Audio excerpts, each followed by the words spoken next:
Cette belle tradition de la célèbre fête des bœufs gras paraît immuable depuis 1283. Mais ces images risquent un jour de n'être que de tendres souvenirs, sans suite. On peine aujourd'hui à trouver des éleveurs qui continuent à élever des basadaises. Richard Bamal est éleveur depuis 1991. Son champion, c'est Iveco, un beau champion de près de 850 kilos. Les difficultés, Richard les connaît sur le bout des doigts. Un bœuf, déjà, il faut qu'il ait 4 ans. Et jusqu'à qu'il ait 4 ans, évidemment, il faut le nourrir, il faut s'en occuper. Et comptablement, pendant 4 ans, c'est un petit peu compliqué. Après, quand on a un roulement où on a des bœufs qui arrivent tous les ans, ça fait un petit capital, un stock, mais tous les ans, on arrive à tirer des revenus.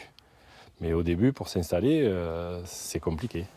Olivier boit sa vie. Lui est Monsieur Fête des bœufs gras. Il est sur tous les fronts. Il tire la sonnette d'alarme. C'est une filière fragilisée qu'il constate. Ceux qui arrivent à avoir un cheptel depuis des années peuvent arriver à s'en sortir, mais pas forcément. Ils ne vendent pas la viande au prix qu'elle devrait être vendue, puisque s'ils la vendaient au prix du travail effectué, il faudrait la vendre beaucoup plus cher et après elle ne serait pas forcément abordable pour la majorité des gens.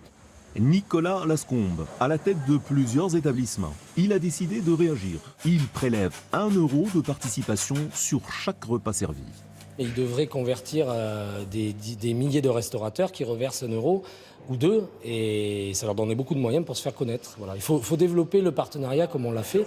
Lucas, Jean-Pierre, Stéphane, Alain, Fabrice, ce sont les membres de la Peña, le bœuf qui rit. Ils ont créé l'association de sauvegarde de la fête des bœufs gras et ils ont récolté près de 5 000 € de dons pour les éleveurs et pour faire en sorte que cette fête puisse continuer encore de plus belle.